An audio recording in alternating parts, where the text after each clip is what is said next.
Hello. I'm sorry that you've had to wait so long to hear anything more from me in my last little broadcast. But I've been so very busy, and all this stuff about Brexit, the European Union, and what has it got to do with religion, you might ask? Well, nothing really, and that is the whole crux of the matter.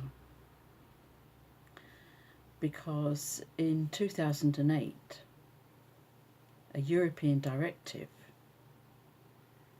was put into operation by Great Britain, and it was all about trade, and the Trade Descriptions Act, as it used to be called. And the Department for Business and Regulatory Reform decided that there were a whole raft of our own laws that could be swept away and embraced by one new set of rules imposed by Europe. And one of the laws that they decided to do away with was the Fraudulent Mediums Act that had come into operation in 1951, which did away with the old Witchcraft Act, and which meant that spiritualists could practice their religion, their mediumship, as a practice of their religion without worry, because it meant that by talking about fraudulent mediums, it presupposed genuine mediumship, which was a tremendous breakthrough. However, there was a lot of toing and froing about it at the time in 2008, and I went on air, television, all the usual channels, newspapers, recorded my views. However, this happened, and the Fraudulent Mediums Act of 1951 was repealed, and it was all it was just disappeared. What we had was the the new trading laws. I argued then that mediumship as a practice of spiritualism is not a trade. It doesn't require a description as a trade, and doesn't come under that jurisdiction. And I had various interactions with Her Majesty's government on the issue, and I had a very nice letter that came back telling me that in fact Her Majesty's government had no interest whatsoever in legislating about anybody's religious practices. And so I therefore broadcast that fact as much as I could, because spiritualist churches, would you believe, were actually allowing telling their exponents to stand on a platform and declare that what they were doing, their mediumship demonstration, was for entertainment purposes only, or by way of an experiment with no guaranteed results. Well, I went on record as saying that they could come and arrest me at any time they liked, because I certainly wasn't going to say any of that, and I advised everybody else not to. The fact is that if you are defrauding the public in any way whatsoever, including pretending to speak to the dead, you can be prosecuted anyway.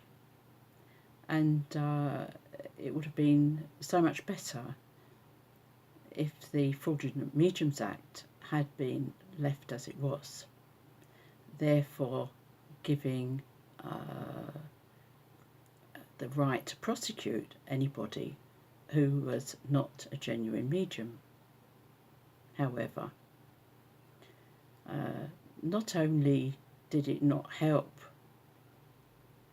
it actually hindered, and actually we've had a proliferation of, I wouldn't say bad mediumship, because mediums are mediums, but there have been so many hundreds of people perhaps masquerading and earning a lot of money out of others where they shouldn't have, and where there has been no way of actually prosecuting, where they actually say that they are doing it just for fun.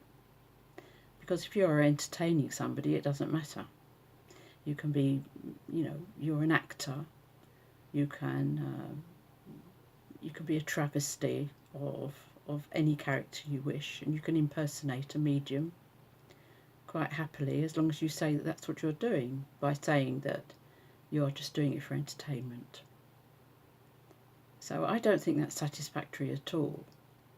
And what I would like to see is a lobby now to not perhaps reinstate an act that's already been abolished, but to lobby for a new act.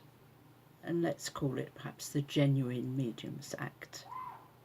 That would be very good. I would like to see that, and I shall think about putting some of that thought into operation. So what's all this stuff about mediumship, and how can you tell who's good and who's bad? Well, really, it's just about the evidence, isn't it? If somebody gets good evidence that the medium has contact with the loved one in spirit, to their satisfaction, proving through various comments and understandings about that person's identity, all sorts of evidential proofs can be given about the personality of the individual who's in spirit to the loved one here who is wanting to hear from them. And if it's all done to their satisfaction, then that's fine. And even prediction, if it's good and turns out to be correct, then so be it. And there's no need to sully our religious experience with fears of prosecution. So I just wanted to come and talk to you a little bit about that, because it's dear to my heart. And mediumship itself can be developed in many people. And as you know, I do have a couple of tutorials, well, more than a couple now, on YouTube, for instance. And if you just put my name in, Lyn Gibb-de, and YouTube, you'll get all sorts of things, of course. You're including some of my skating interests with bandy and short track and long track speed skating. But there's lots and lots of spiritual stuff on it, spiritualist stuff too. And why am I wearing a clerical shirt and collar? It's because it indicates that I am a religious person, and that everything I do, I try to do for the glory of God. So I will just leave you with my good wishes